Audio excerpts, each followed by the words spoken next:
Primeiramente, boa tarde para todo mundo. Obrigado por chegar por aqui para assistir nossa live de hoje, essa informação que vamos divulgar aqui com o Júlio. Sou Daniel Ridano e Júlio Leite da Light Beats. E neste especial que estamos fazendo, explicando, contando, vamos conversar um pouco de todas as novas funções que vamos ter na versão de Capture 2023. Bom, só lembrando o nosso novo formato, esse formato que a gente está colocando agora é o formato Premiere, onde o vídeo sai, né, vai ficar para vocês como se fosse uma live. Inclusive temos aqui as ferramentas da live estão disponíveis, a gente vai ter alguém respondendo para vocês no chat, então o chat tá liberado, vocês podem fazer as perguntas e vai ter alguém respondendo para vocês no momento do lançamento desse vídeo, beleza? Bom, começamos? Beleza. Bom, eu vou fazer o corte aqui da câmera para começar a falar realmente do Capture.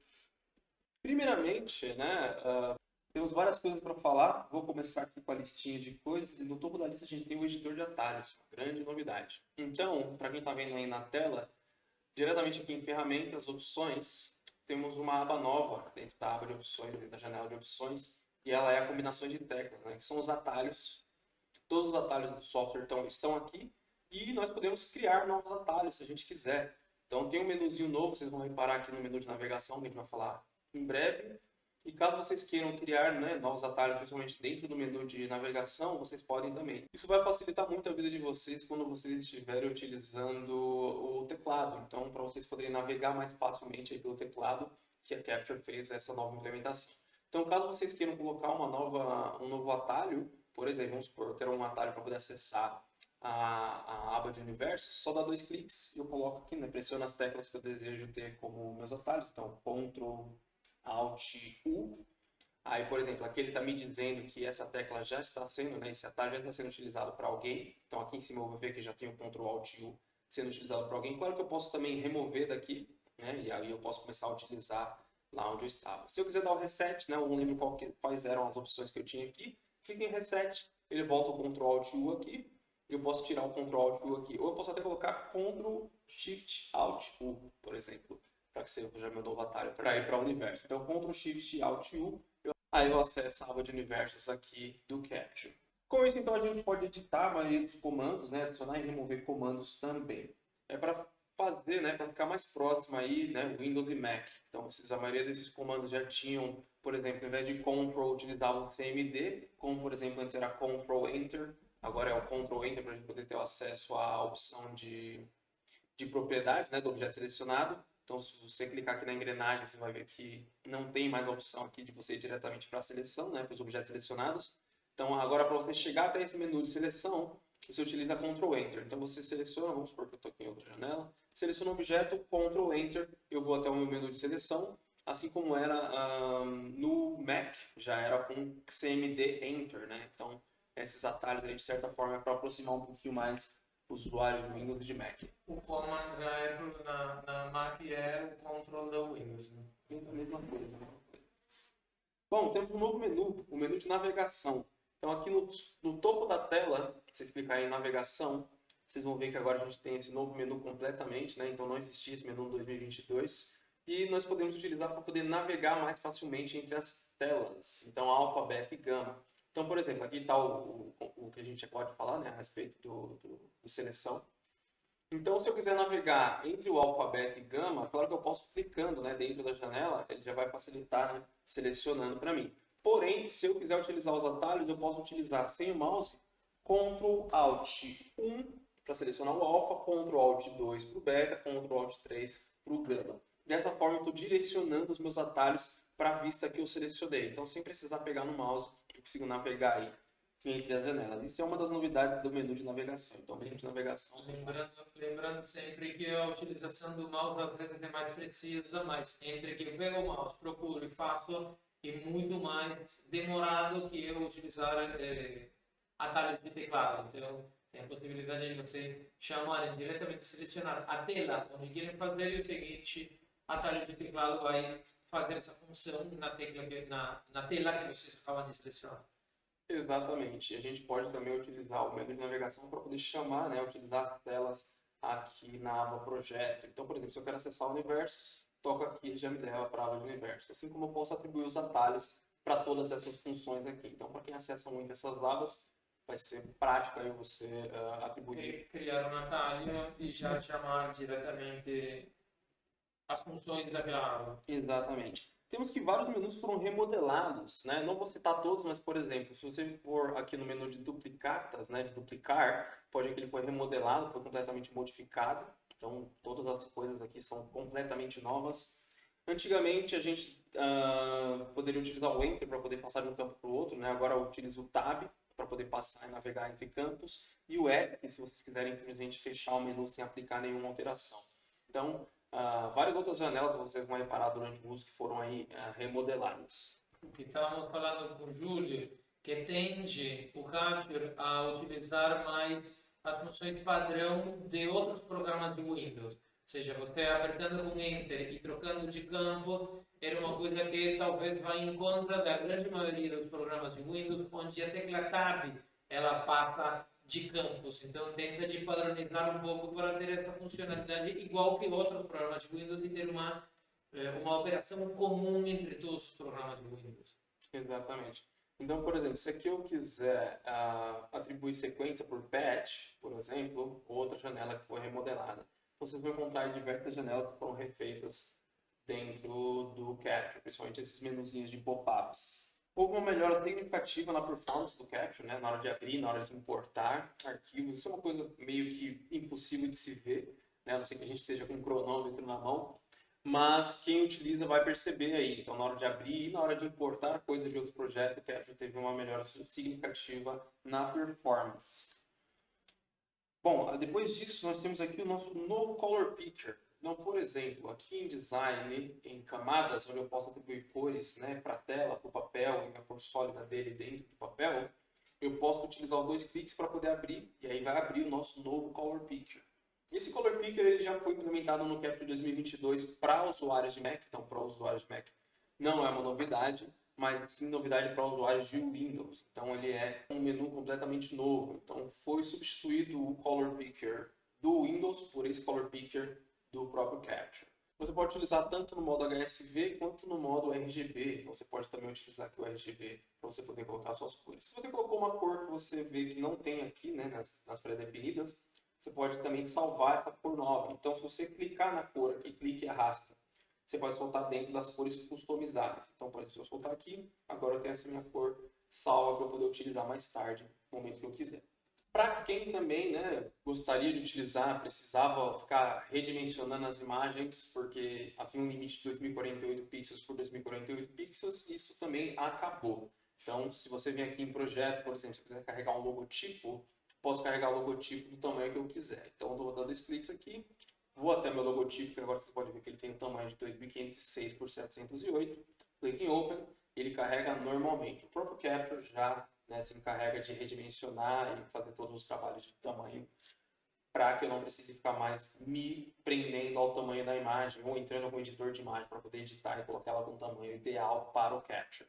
Então, isso funciona tanto para logotipos quanto também, né, quando for colocar aqui nas plantas, eu posso colocar o logotipo do tamanho que eu quiser, quanto também para os materiais. Então, na hora de criar os materiais, eu já não tenho mais também esse limite de 2048 por 2048. Para quem gosta de baixar os materiais na melhor qualidade possível, agora vocês podem ficar à vontade de baixar materiais de até 8K se vocês quiserem.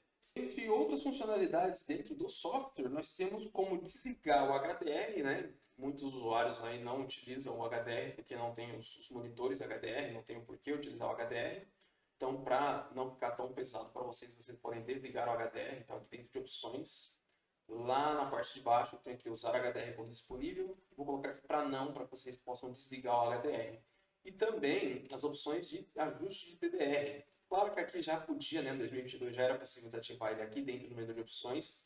Porém, para quem abriu o Capture pela primeira vez, vai reparar que também ele te dá o aviso, e lá naquela janela do aviso você tem como desabilitar essa opção. Então, ao invés de você precisar vir até o menu, opções aqui e editar, já vai naquela janela, você pode deixar desabilitado para sempre. Então, já não vai ficar mais te dando aquela flag, aquele aviso de que você não está com as configurações originais do Windows do seu HDR. Certo, Selections e Groups. Algumas alterações dentro das seleções. Dentre as principais, tá uma coisa que o Kevin fez até uma brincadeira, que eu vou fazer a mesma brincadeira, né? Eles fizeram o impossível, que é selecionar o inselecionável. Quando você tem alguns objetos que você deseja torná-los não selecionáveis, e depois, por algum motivo, você precisa selecioná-los, ao invés de você precisar vir até as camadas e modificar, né, não selecionável, vamos supor aqui que eu coloco a minha camada vermelha, os P5, como não selecionáveis, então aqui eu já não posso mais selecioná-los. Porém, se eu aperto a tecla Tab, estou apertando agora a tecla Tab, e seleciono, agora eu posso selecionar o inselecionável. Então esse é um novo atalho aí na hora de selecionar os seus objetos. E muito útil, muitas vezes tem aquele aparelho que você não quer selecionar mais, que está muito perto dos que você se seleciona, mas se der aquela situação que você realmente precisa dele, em lugar de ir até o menu, fazer, abrir a camada e fazer deselecionar, você aperta a tecla Tab e consegue pegar o inselecionável, acaba sendo mais rápido. Exatamente, é realizar o impossível, né? Selecionar o inselecionável. Bom, e interoperabilidade, é um pouquinho difícil de falar essa palavra. Aqui uma palavra esquisita que eu até teve que colocar no Google para saber se era realmente o que eu estava imaginando que era. E era mesmo. Então, A possibilidade, digamos, a habilidade do programa de interagir com outros programas. É um termo bem técnico de funcionalidades entre diferentes programas. exatamente, né? A capacidade do programa de se comunicar com outros programas. Nesse caso, né, um dos arquivos que funcionam aqui para a gente com essa interoperabilidade, olha que difícil, são os MVRs. Então, por exemplo, algumas das melhorias do MVR foi, se eu quiser importar aqui, importar o modelo 2D ou 3D e selecionar um MVR, eu consigo trazer informações, né, e, no caso, separar melhor as informações na hora de identificar qual é o meu equipamento. Então, vejam só, eu tenho duas vezes a P5 aqui, porque a P5 foi colocada duas vezes em modos diferentes. Então, tanto na hora de identificar, quanto na hora de trazer o equipamento, então vou colocar aqui P5, por exemplo, ó, eu tenho um drop-down aqui, onde eu posso selecionar qual que é o modo dessa P5. Então, isso é uma das novas funcionalidades que envolve a interoperabilidade entre os softwares aí. A respeito de importar os MVRs. A interoperabilidade é tudo que a gente quer que o programa interaja com outros programas, ou seja, que consiga levantar MVR, que consiga exportar, que consiga importar diferentes formatos. Isso é a interoperabilidade do GATT. Que é justamente um dos primórdios, né? Uma das coisas, das premissas do MVR é isso, você poder realmente trazer, né? Levar e trazer os seus arquivos. A funcionalidade do MVR é a interoperabilidade. Exatamente. Foi criado para isso. Exatamente. Bom, além disso também, dentro da interoperabilidade, da importação de coisas novas que nós temos aqui, na versão 2022, caso a gente precise fazer um MVR de algum show, por exemplo, com mais de 16 universos, não tinha preparado esses 16 universos aqui, eu poderia acabar perdendo esses universos a mais. Vamos supor, eu trago um show de 30 universos, só os 16 que eu já tinha preparado seriam adicionados, outros 14 seriam perdidos. Isso já não acontece mais. Então, se eu adicionar aqui, né, um MVR com universos que eu ainda não tenha criado, o próprio Capture cria automaticamente. Então, acabou esse negócio de ficar perdendo universos aí na hora da importação. Muito útil. Também, ainda dentro do import, da importação, se eu estiver importando informação de outro arquivo Capture, por exemplo, aqui, eu posso utilizar agora os filtros aqui dentro da minha vista de importação. Então, eu tenho aqui essa janela de importação, onde eu posso, por exemplo, filtrar. Vamos supor que eu quero trazer apenas o objeto 3D que está aqui no meio e não os jatos d'água, e não os aparelhos que estão ao redor. Então, se eu preparei um filtro onde eu tenha apenas, né, o objeto 3D, eu posso, então, utilizar esse filtro para poder selecionar facilmente o meu objeto e trazer apenas o objeto. Também, dentro dessa janela, a opção de incluir camadas, por exemplo, é uma das opções que fica salva. Então, a janela agora tem a capacidade de lembrar a configuração que o usuário deixou por último. Então, se eu deixei como utilizadas, agora eu coloquei para todas, fechei e voltei nessa janela novamente, então, arquivo, vou aqui em importar modelo 2D ou 3D, seleciono o arquivo do Capture. Quando eu voltar, ele vai estar na opção que eu deixei. Então, ainda está como todas. Se eu colocar agora como nenhuma, se eu fechar e abrir, mesma coisa. Então, volto novamente, vou lá importar o modelo 2D ou 3D, seleciono outro arquivo, até o mesmo arquivo, ele vai estar lá como nenhuma. Então, ele salva a última configuração que eu deixei Então ele aprende a última configuração que eu deixei, caso seja uma preferência minha recorrente. Certo, agora na questão de comunicação entre os softwares, dentro do StreamYCN tem uma melhora grande, que é aqui nas opções de conectividade, nós temos nas configurações do StreamYCN como definir o primeiro universo. Né? Então vamos supor que a partir de agora eu quero utilizar, escanear e ver apenas os universos 100 em diante, eu poderia trocar aqui, né, o primeiro universo como universo 100, 101 e assim vai. Então eu consigo definir aqui o range, né, do universo que eu quero ler do StreamYCN, que antes não era possível.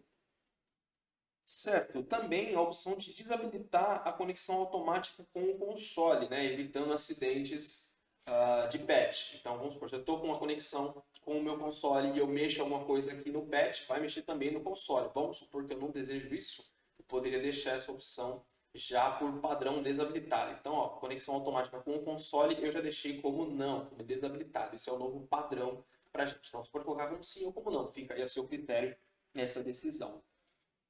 Uma coisa de proteção que depende do que a gente quiser fazer. Se está fazendo modificações diretas e quer modificar no console, modificar no software, automaticamente vai realizar. Se a gente está trabalhando com mais alguém que pode chegar a introduzir modificações não desejadas, não vai modificar no software. Exatamente. Bom, agora a gente vai entrar na área de reports, né, de relatórios. Então aqui em design, até a parte de baixo de relatórios, temos muitas novidades para a questão de relatório, né? Não muitas, mas grandes novidades. Enfim, vamos lá. Dentro de relatório de material, anteriormente a gente só poderia exportá-lo no formato HTML, né? Então quem é usuário recorrente de Capture sabe que a gente teria que utilizar aí uma subferramenta do Windows ou do Mac para imprimir ele, né, em PDF, caso a gente precisasse dessa opção. Então, até o 2022 não era possível realmente formatar uma folha, né? Deixar a folha no formatinho bonitinho que você quer aqui, tamanho A4, tamanho A3, tamanho de carta, enfim. Os tamanhos que você quisesse, e sim você teria que imprimir ele, né? Simular uma impressão através da ferramenta de impressão do Windows. E agora já é possível exportar em PDF. E com isso, a gente pode também configurar as páginas com mais precisão aqui dentro dos nossos relatórios. Então, isso melhora muito aí a criação dos nossos relatórios. Isso também possibilita uma função que a gente vai falar em alguns instantes, que é a função de exportar documentação. Dentro de plantas, nós temos também algumas novidades. Inclusive, se eu, na hora de editar uma planta, uma das novidades é a questão do underlay, que aqui, né, traduzido como base, também é uma ótima tradução. A gente pode utilizar um plot, né, no caso alguma planta aqui, como base para outras plantas. Assim, conforme a gente atualiza o symbol key, por exemplo, a gente não precisa atualizar X vezes. Vamos supor que eu fiz 30 plots diferentes aqui, eu não precisaria atualizar os 30 plots. Eu atualizo a base e ele já se atualiza em todos os outros. Isso se aplica, né, mais para o nosso symbol key ou para os símbolos, para a lista de símbolos. Por exemplo, para que eu possa atualizar minha lista de símbolos aqui, eu preciso entrar na configuração e clicar em recarregar símbolos usados para poder atualizar. Você pode ver que aqui tem os pixel tubes que não estão adicionados ainda. Então vamos supor que eu coloco aqui uma nova planta. Nessa nova planta eu posso adicionar, editar ela, adicionando e utilizando a pullplot 001 como base.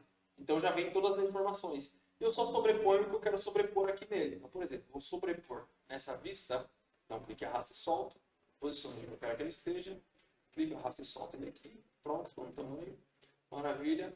Então, né, aqui, qualquer edição que eu fizer agora, a minha nova planta já tem todas as informações básicas. Então, né, os símbolos que estão aqui, que estão na outra, textos, informações do relatório em si, do meu próprio projeto em si.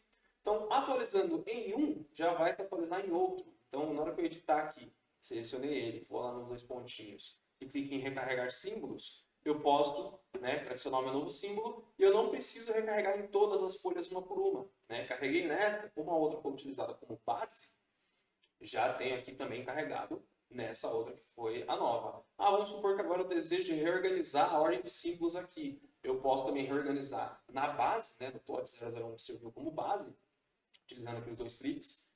Clique e arrasto, isso é uma nova opção também, né, essa reorganização dos plots, né, da ordem dos meus symbol keys, dos meus símbolos. E aí, depois de organizar em um, eu não preciso me preocupar em organizar nos outros, que eu já utilizei ele como base. Então, quando eu entrar aqui na nova planta, eu vou ver que ele já está na nova ordem. Você atualizou aqui. Acomodado na Exato, já está acomodado na ordem. disposição que você selecionou. Exatamente. Então, isso né, garante que eu não vou precisar utilizar, reatualizar isso diversas vezes, já que eu tenho várias plantas. Houve alguma alteração no projeto, algum aparelho entrou, algum aparelho saiu, eu não preciso atualizar 30 vezes a mesma planta, no caso, né, 30 vezes o symbol key. Como eu atualizo uma vez só, né, eu tendo isso como base, agora já se atualiza em diversos que serão utilizados. Agora vamos falar sobre a nova nota descritiva. Já tínhamos a nota descritiva, já era um objeto que eu poderia utilizar para poder indicar outros objetos que ainda não existem dentro do Caption. Vamos supor, eu queria que saísse no meu relatório que estão saindo do meu estoque mesas, cadeiras, coisas do tipo. Eu poderia utilizar as notas descritivas para que esse valor entrasse no meu relatório. Então aqui em biblioteca, embutido, nota descritiva, né? Se eu clico, arrasto e solto ela aqui dentro, eu consigo ir com o Ctrl Enter até as opções dele, né, dessa nota, e colocar as informações, etiqueta, o que é, do que se trata, e aqui o item de relatório. Como ele vai entrar como item de relatório, ele pode entrar na seção outro, cabos, estruturas ou aparelhos. E a novidade é ele entrar aqui como aparelho com patch, inclusive. Então, se eu colocar aqui que ele vai ser um aparelho, e eu posso agora clicar aqui em sequência por patch, né, para poder fazer o patch dele, ou de vários. Então, se eu duplicar esse cara, por exemplo, aqui, 19 vezes, então eu posso agora fazer o patch desse mesmo cara todas as 19 vezes que ele apareceu. Então selecionei todos eles, engrenagem, atribuir sequência por patch, e eu poderia fazer o patch desse cara quantas vezes eu precisasse dele aqui. Então isso já apareceria para mim lá na minha vista, né, lá no meu relatório, como um aparelho. Então vamos colocar aqui, por exemplo, um aparelho teste. Quando eu entrar lá nos meus relatórios agora, relatório de material, entrou o meu aparelho teste aqui dentro. Então quantos são? No caso, o total de 20, que eu já tinha colocado um. Então agora eu tenho isso como um aparelho, de certa forma. Mesmo que o aparelho não exista no Capture em si, eu posso utilizar esse aqui para poder simular esse aparelho dentro do meu relatório. E já que falamos sobre plots, né, plantas e relatórios, agora vem a nova função de exportar documentação. Ele permite exportar juntamente em um arquivo só PDF, tanto plots quanto relatórios. Dessa forma, eu posso também reorganizar aqui da forma que eu quiser. Então, por exemplo, eu quero que a primeira página seja um plot. Eu clico, arrasto e solto, tenho lá o plot. Agora eu quero que a primeira página seja um relatório. Bom, enfim. Posso reorganizar como eu quiser. E tudo isso aqui vai virar um arquivo só. O PDF ele aceita, né, folhas com tamanhos diferentes. E no caso, né, na orientação diferente. Então eu posso ter várias folhas em landscape, várias folhas em portrait, em formato de pé ou deitado. E no mesmo arquivo PDF sem problema. Então eu posso colocar aqui diversas documentações e exportar todas elas em um arquivo só. Qual garante o sucesso de que a pessoa receba a documentação. Completa. Também, como eu tenho a possibilidade de gerar para cada uma a configuração que eu quero, eu posso fazer meus plots em A3, por exemplo, para quem não está familiarizado, A3 são 2 A4. Eu imprimo os plots em A3 e os relatórios onde tiver texto no A4. Junto os relatórios e os plots e mando um arquivo só de PDF, que é muito mais fácil do que no passado você não tinha nem como configurar a página, nem como configurar a folha, nem como configurar, mandar plots e relatórios juntos em um arquivo. Então, ficou muito melhor. Exatamente. Então, para quem já estava acostumado a fazer, acabou aquele negócio de ficar juntando arquivos em um editor externo. Vai. Acabou a sofrência, exatamente. Então, esse negócio de ficar juntando arquivos num editor externo de PDF, já não vamos precisar fazer. Certo. O próximo tópico que nós temos aqui para cobrir seria o tópico de visualização. Dentro do tópico de visualização, nós temos algumas melhoras, principalmente dentro do Bloom Amount, né, que é uma coisa que antes já percebia que ele estourava logo no começo com aqueles 10%, que é o padrão que eles colocavam. Então, algumas pessoas reduziam para 1%, 0,5%. Então, agora eles já conseguiram fazer uma modificação onde o 10% está ok. Então, você consegue utilizar ele a 10%. Claro, se você quiser utilizar 50%, 100% também fica a seu critério. Voltar para o 0%, não ter nenhum. Mas ele já não vai mais ter aquele overbloom, né? Já não vai ter aquele estourado que já começava e exagerado que você tinha. Então, o 10% agora já está mais razoável, por assim dizer. E a configuração padrão também do limite no matiz, em vez de 0, é 25%. Né? O limite no matiz ele vai facilitar, né? Ele vai, de certa forma, permitir que seus aparelhos vão subindo a intensidade sem ficar esbranquiçado. Então, vamos supor que eu coloco o limite do matiz em 0%, pode ver que agora a luz, né, a fonte luminosa do meu aparelho ficou meio esbranquiçada. Então, quanto maior o limite do matiz, menor, né, mais tarde o seu aparelho vai ficar esbranquiçado, por assim dizer. Então, você configura isso como você preferir configurar. Né? Vocês sabem que nas lentes, na vida real, essas coisas podem acontecer. E, entre outras melhoras, a gente vai colocar agora na tela para vocês algumas melhoras relacionadas ao render. Cara, é, assim, uma melhora gritante. Importante. Gritante. Então, o Capture 2022, né, ele tinha pequenas limitações com relação, por exemplo, Então, tinha algumas limitações, né, o Capture 2022 tinha algumas limitações com relação não só aos tubos, né, aos pixels, mas também qualquer tipo de fonte luminosa omnidirecional. E essa limitação no 2023 desapareceu. Como vocês podem ver na tela aí, eu estou fazendo uma comparação entre um render feito no Capture 2022 e exatamente o mesmo render feito no Capture 2023. Arquivo com a mesma característica. Exatamente igual, né? A câmera não mexia um milímetro sequer. Então, é exatamente o mesmo render feito em versões diferentes. Então, 2022 para 2023. Então, é muito perceptível a modificação de tanto dos pixel tubes, né? Dos tubos de LED, quanto também das outras fontes de luz omnidirecionais. Então, é realmente muito nítido. Então, aqui, por exemplo, a gente tem, né, um pixel mapping rolando aqui no aparelho, que ele é um tubo de LED. E também vocês vão ver no vídeo que eu vou mostrar para vocês aqui as diferenças na hora de renderizar. Então, na questão de visualização, o Capture 2023 está muito poderoso. E também em questão de melhoria nas sombras, também vou colocar para vocês na tela aqui. Né?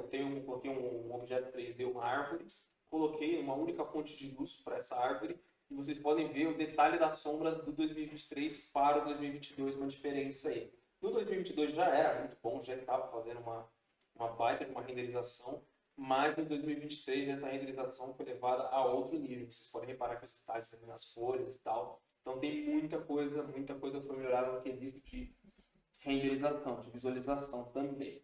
Voltando aqui para o software, vocês vão reparar que a própria janela de ajuste de visualização foi modificada. Então aqui em ajuste de visualização, vocês vão ver que nós temos uma janela completamente refeita, onde vocês podem escolher priorizar, né, os FPS, ou seja, né, a fluidez do seu programa 3D. Vocês podem ver que aqui nesse momento meus FPS subiram, mas a minha resolução deu uma diminuída na visualização ao vivo.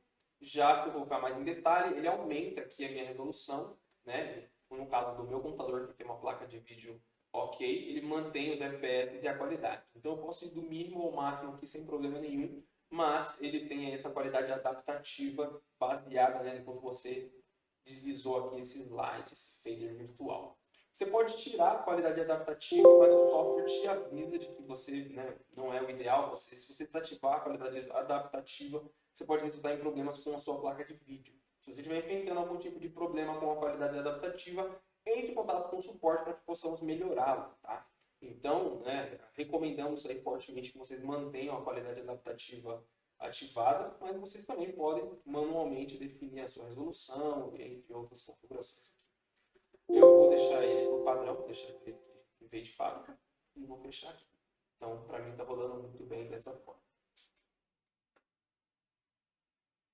Tivemos também modificações para quem está na vista ao vivo. Vou selecionar algum aparelho, por exemplo. Vocês vão reparar que o menu que aparece aqui no canto, ele está mais encorpado. Então, aqui nós temos 3 configurações que antes não tínhamos, né? O ajuste da exposição da câmera, o limite do matiz e a luz ambiente. Essas configurações podem ser feitas agora diretamente aqui no nosso menuzinho da vista ao vivo, da vista live. Então, se vocês quiserem modificar ainda mais, né, essa vista, pode clicar no mais e ele vai levar vocês diretamente para o menu de vistas. Então, vamos supor que eu estou no menu completamente alheio aqui, no momento que eu clico em mais, ele já me leva direto para o meu menu de vistas para eu poder fazer os ajustes na minha vista. Então, eu tenho aqui essas 3 opções. E também temos outras opções novas aqui, dependendo do aparelho selecionado. Por exemplo, o controle de frost individual, mas isso vai depender também do aparelho selecionado ou não. E como eu estava dizendo para vocês também, a questão dos pixels, né, dos tubos, dos tubulares aí, cara, tá muito diferente. Olha aqui, por exemplo, a gente tem a fonte de mármore, dá para ver agora a emissão da luz dos tubos, dos tubulares aqui no mármore. Então, cara, tá muito diferente. Muito diferente a emissão de luz. Antes você tinha não emitia luz, não iluminava como está acontecendo agora com os tubos. Né? O trabalho sobre os tubos e os pontos de luz bidirecionais mudou muito. Exatamente, vocês podem ver, vocês já viram aí no caso, nos renders que a gente colocou para vocês aqui na comparação.